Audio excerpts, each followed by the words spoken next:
And that means we're live on LinkedIn too. Welcome, welcome, welcome. This is a NeuroCreative Leadership Live pop-up summit.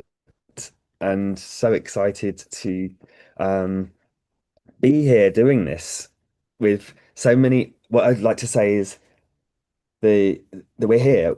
I'm here with like exquisitely hand-picked speakers for their passion, purpose, dedication to what they're doing and how that's helping others as heart-centered leaders in the world, and as and as also um just just a sheer awesomeness that we can forget about when we're just on day to day and just keep going, keep going, keep going. But when we slow down and actually these are the opportunities right now to just slow down a moment rather than try to speed up and throw out loads of information as well around, la la la la la, lots of information. Let's just be present and awesome and come up with some golden nuggets.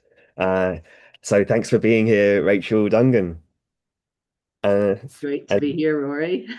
I can't wait to delve into this with you. We've got the title of Mindful Momentum, and that is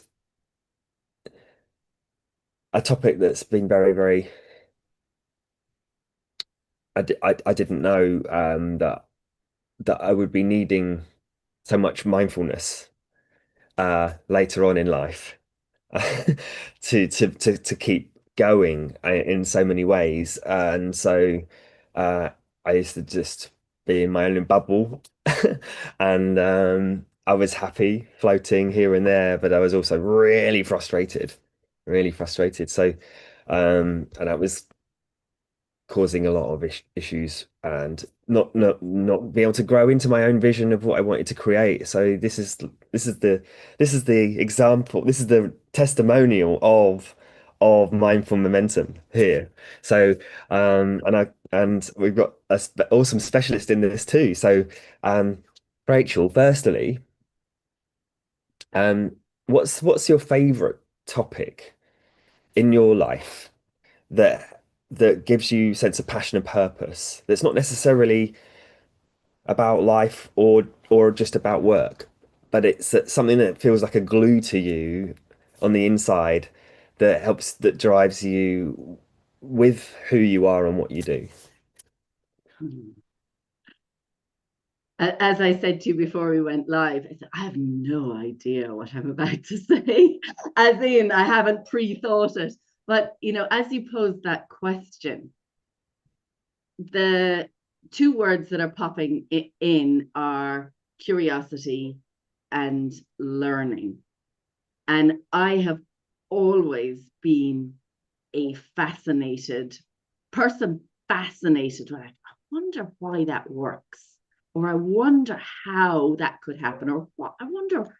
Even last night, I was talking to my mom, and I just sort of like, how do we know that what we perceive through our senses is reality? And I'm pretty sure that it's not, or it's just a teeny fragment of it. So those kinds of wonders and learning and curiosity are, I love being out in nature. I love being, learning with people. I love learning about stuff. But, I love having conversations with people and listening to different points of view. Um, so and I've been brought up on a farm. I've been a pharmacist, I've been a coach, I've variety, and they all have they're different playgrounds in which to learn and be curious and discover. So yeah, that is how I would, what has emerged from me today, this morning. Brilliant, love it. um yeah, I recognize that in myself as well a lot. But it's probably we've all got our different ways. Yeah. um I wasn't drawn to like academic learning at all for a long time. Um, but yeah, it's kind of there in the background, being fanatical, getting fanatical about stuff. Um, and the the the next one's really about your unique wiring. I like to call it unique wiring rather than like going down a neurodiversity, neurodivergent, whatever you see yourself as grown into in this life up until now. Um, that sense of how your nervous system works and what you've achieved with it and what you where you want to grow with it and all that kind of stuff. Um, Mm. what's your favorite what's your favorite self-care or favorite thing that you go to that just feels wholesome for you that helps you with your daily life? Mm. So with my unique wiring, I don't have a one go-to thing because my unique wiring likes variety and choice, and it likes to have more of a buffet style of self-care. But there are definitely themes.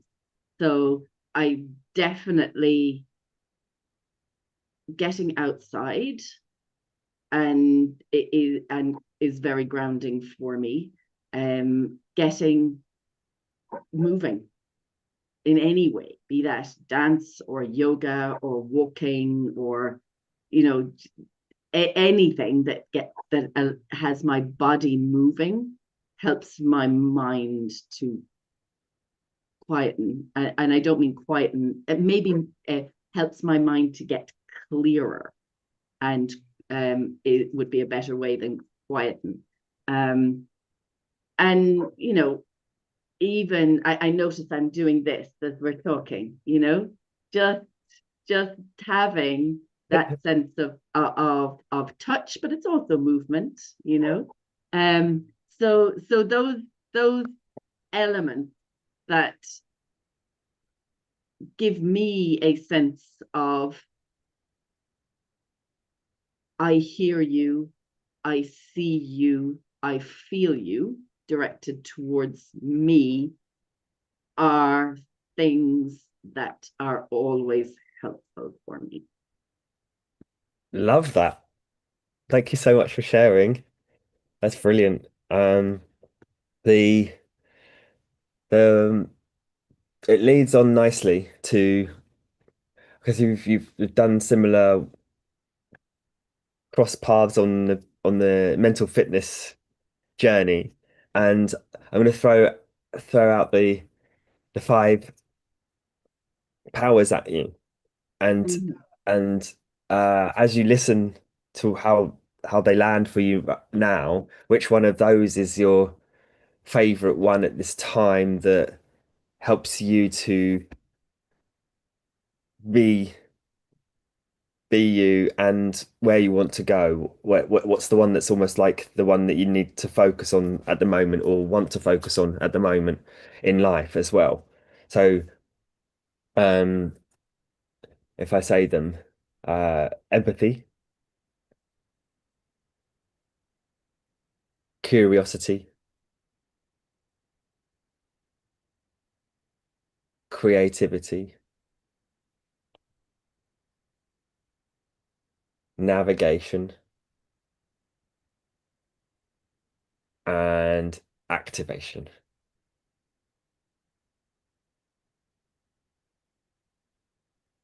Mm-hmm. I think the most natural, for me, the most natural door opener is curiosity. And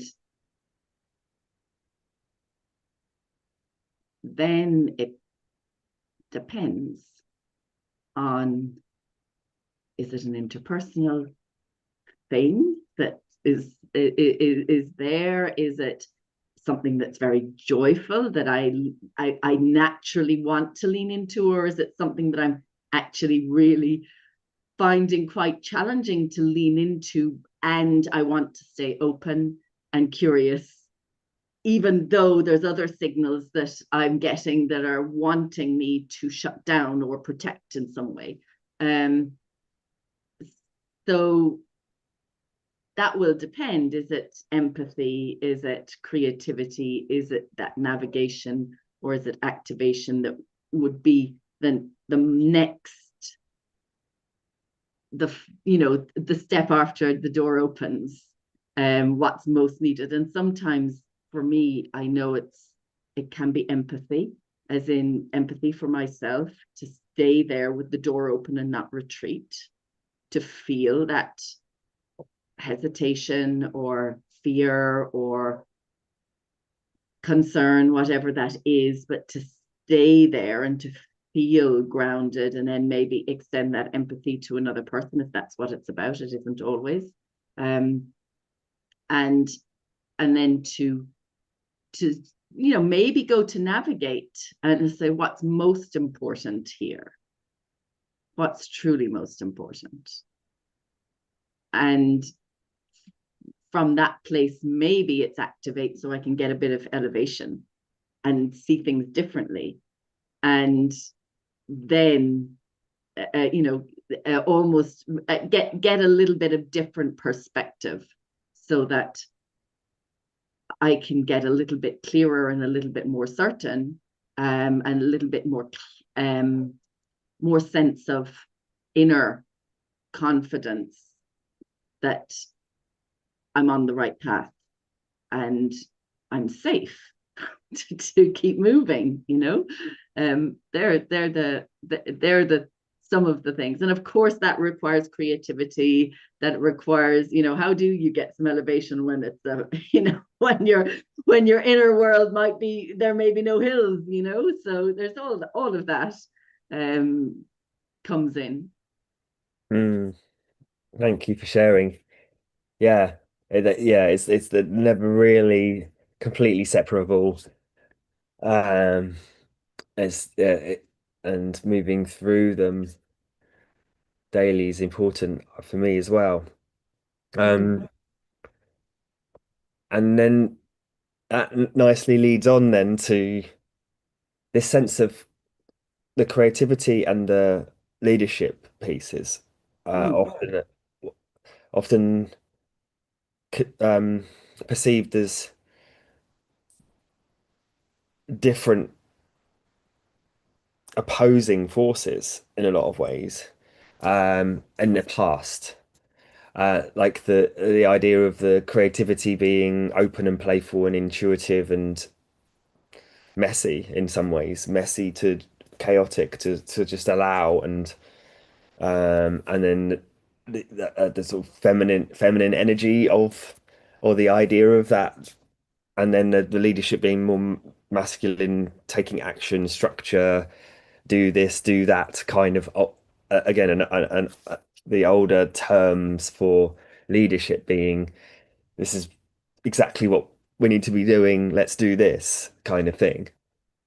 And that can also be related to like what they call divergent thinking and convergent thinking and action taking. One is like divergent being more creative and imaginative, and convergent being more logical and structured and declarable. And so within that idea framework, of those two sort of elements, bringing together the idea of neurocreative leadership, that we can own both of those at the same time, or at least move between them. What do you get from this, and what do you uh how do you show up with those elements in mind in your day and your work, Rachel? Mm. And my husband, my clients, and my kids would be probably a lot better able to answer that question with well, they would be able to answer it through a different filter. Um, through my I it's interesting, that question. Like, for me, leadership, especially in contexts that we live in today, does require us to respond to contexts and to circumstances and to people that we don't have a lot of control over, and we don't know what's going to happen, and things move very fast, very in very unpredictable ways. Now, this has always happened, but maybe at the moment, that bridge that you can see under the black that's going over the Blackwater River, the whole river is completely flooded, and that's a very different literal navigational space to travel than it is if there's a drought, for example. And that requires a different style of leadership, which requires creativity to respond to reality as it is rather than as we wish it would be. I wish there was exactly the right amount of water in the river at exactly the right amount of time that would help me to make sure that the plan that I planned has actually worked, and it will work because everything external is exactly the way it's meant to be. And how's that working? It's freaking exhausting. And doomed to failure, and none of us want to fail. So it's that's where I sort of like, well, since when was leadership ever anything but creative, real leadership? And yet it needs to also be context specific, context responsive, and the style of leadership absolutely requires that activation, absolutely requires you to bring people with you, absolutely requires you to remember what's the most important thing here. So, and not stay stuck and not stay rigid in fear. So just taking that flood idea, if I'm down at the bank and it's raining and raining and raining and raining and raining, and a Met Aaron or the Met Office is telling you, danger, danger, red warning, yellow warning, orange warning, floods are on the way or floods have arrived. Leadership is not standing there and like, oh, I hope that the river doesn't actually flood. Oh, look, there's water coming down the river. Let's just, I'll make sure that I plant my feet more solidly because I'm strong and I'm going to stay here. And then the river just takes up, you and whatever you've created are going to be washed away and drown. They're not going to survive. So you can run away. That would keep you alive. But as regards you and your creation, where are they going to go to? So it is a case, I think, of like, okay, how can we coming back to that metaphor, how can we get to higher ground so we can see what's happening? And then respond, oh, look, okay, we need to build a raft so we can raft that river and let's figure it out, and we can get to where we want to go that way. We thought we were going to go by road, but now we're going to go on a raft and we can figure it out. So I think there's that sense of that curiosity, that learning, that leveraging of we can figure it out, not I have all the answers, and all of the answers are in the past database that I had to create with the realities I've already encountered. But how can we respond to reality as it is? And how can we do that together?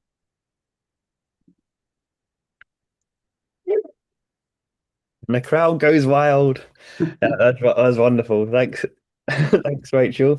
It was really, really, really brilliantly described in analogies, and it really made sense to me. I wonder what anyone else is getting from this, if they want to share an insight, comment, a like, or anything like that, because I, I like the idea of this call to action being the sense of not just a marketing term, but when we actually have a sense of, oh, someone's just said something and I feel called by that thing. And then it's driven a kind of sense of, oh, I could do that or I could not do that. The action is to again run away from that. I don't want to. That's still a call to action to not do that thing as well as do that thing.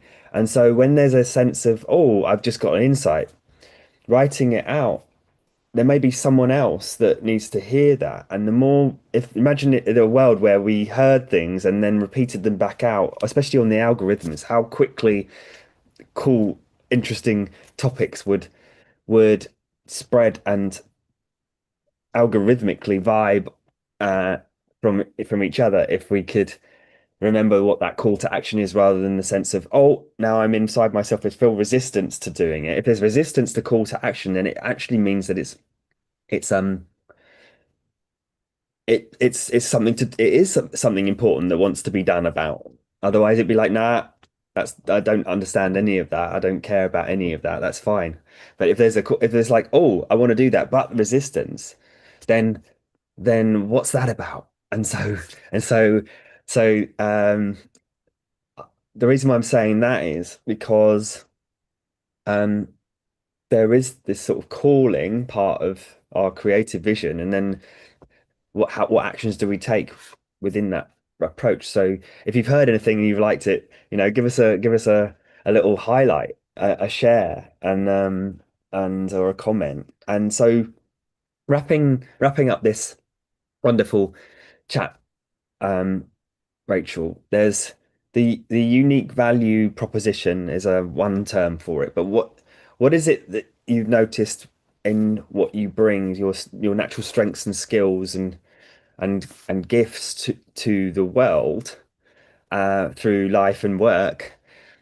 Would you say the way you learn and curious and all your strengths, what's provided best results within that new unique value proposition? So what would you say it is that the value has given you best results in?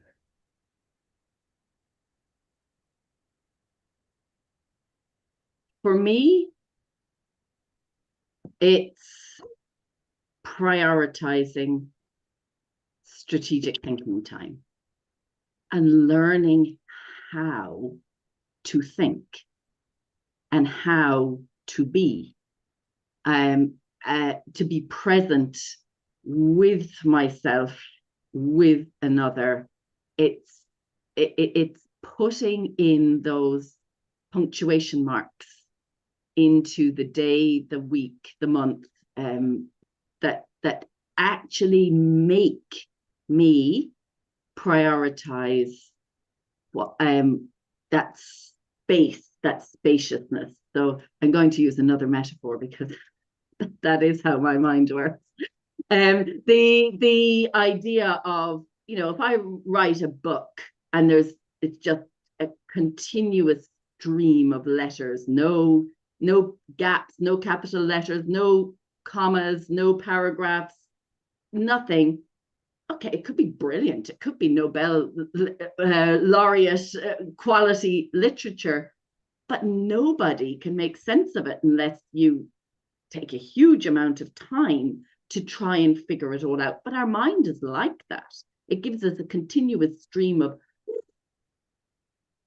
all the time. And if we don't provide it with punctuation marks intentionally, it just keeps on going. And it's really hard to decipher all of the wisdom and that brilliance and allow that to surface without those punctuation marks. So in my work and in my family and with myself, it's prioritizing those punctuation marks. And I do this, as a leadership coach and somebody who works and trains people to support them to build their leadership skills. It is around the highest value is absolutely around to the capacity and structure, capacity to actually be spacious when you give yourself space, which is that sounds so simple and it's so difficult for most of us, and then to actually provide the not negotiable structure to do that, even when you don't feel like it, even when your mind has gone off in a million miles an hour and it feels like a flood or a runaway train. And especially then, how do you pull into the station? How do you pause? how do you even notice what's going on in your body, in your mind, in your emotion, what you're needing, what's most important, all of that. You can't do it unless you pause and put in. So helping people do that and doing that as practices myself is, I guess, where the, going back to your title of mindful momentum, it's the most powerful way I have found so far to offer that. And we can fly along when we're in flow. I mean, we can fly along. It's just we need to recharge, we need to pause, we need to reboot so that we continue to sustain that momentum. Boom. That's so cool. Thank you so much for sharing.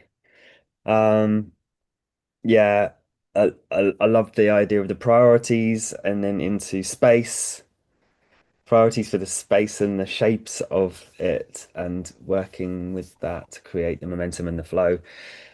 Ah, it's a breath of fresh air to hear it as well. So thank you so much, Rachel, for sharing. Um, is there a current if anyone wants to know about the leadership trainings that you're doing, is there or something else that you're currently offering that people can find out about you or what you're doing? Yeah, there's our leadership training is at the leadwithcoachinginstitute.org. So all one word, or leadwithcoaching.org. The Lead With Coaching Institute is our business, and leadwithcoaching.org is the website. And there's dates and on the website.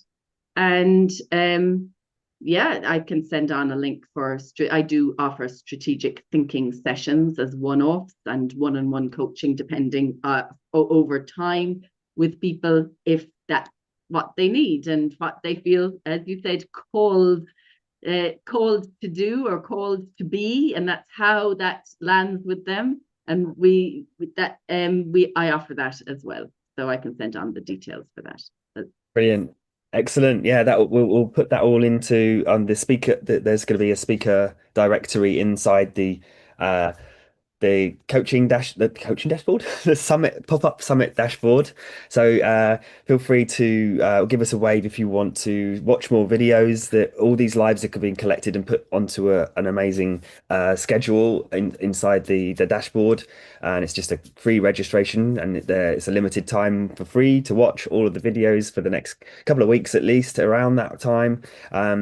And thanks so much for being here, Rachel. I hope you enjoyed it. What would you say is like a thing that's come up for you that you've noticed within this time we've chatted? What's come up for you? Oh, well, I think that admiration for you in that putting that learning into action and learning by doing and discovering. So I really appreciate that about you, Rory. Thanks, Rachel. That yeah, there's that what I've got from it as well is this sense of there's a space that you've um brought up here that's it is very balanced between the the, the creative of dealing with stuff in the moment creatively and also leading and leadership and how they're almost like seamlessly described and so well. So well that's what I've got from this as well from this session is that you're showing up that way in as well and helping others to be able to do that too. So Um, I feel like in May, when we do a longer talk, we can delve into those two pieces together more, learning in action and what that may mean and as a neurocreative leader. So that sounds great to me. Oh, we all need a lot more leadership. We need a lot more creativity, and we need people showing up at their best and fulfilling potential and the world will clearly be a better place if as more and more of us expand even a little bit more into that space. So thank you for hosting this summit, Rory. Thanks, Rachel. Thanks for watching. Highlights, comments, and shares, or anything like that. We'd love to hear from you, feedback, and we'll look out for there's a wrap up panel event on Monday evening UK time, 8 till 9:30. If it's possible for all speakers are invited to come along, and anyone that signs up will get a link to the Zoom to join us in the Zoom too. Uh, uh, so if that's something you can make, then it's on LinkedIn as an event to check out. And um, that's it for now. Have a awesome day and an awesome uh, flowing momentum time when possible, where possible. And don't forget, you can reach out and with calls to action. Your call to action, it can be curious questions of how can I get help with this? That's an awesome one. So thanks so much.